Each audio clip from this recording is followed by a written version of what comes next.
මේ ජෝඩුව ගෝන පොළලු දෙන්නට බදින්න ඕන කිව්වා. මම බැන්දා.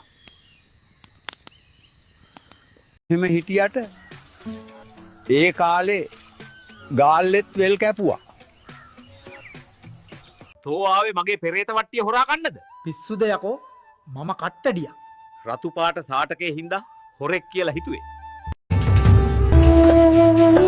ආනංගි කපු කටිනව වගේ.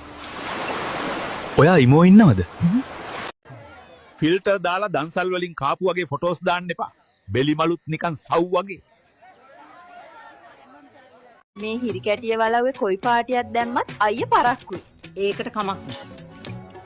අඩුවෙන් බත තියන්න එපා.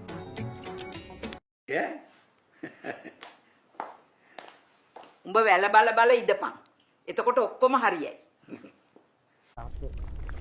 ඔබට මොකද හිතෙන්නේ අපායට ආපු පළමු දවස ගැන? ඇත්තටම හිටපු තැන් එක්ක බැලුවම මෙතන හොඳ වැඩි. 100ක් ජර්මන් යන්න තමයි හිටියේ මුදලාලි. කතා කරගන්නවත් බෑ. මම මේ වගේ වැඩ කරන කෙල්ලෙක් නෙමෙයි. ලහිරු කියන තිරිසනා තමයි මේ හැම දෙයකටම හේතුව. ලහිරු මම උඹට සාප කරනවා. පරාට රොටි 10 ඕඩරේ හරි කොත්තුව ඉක්මනට දාන්න.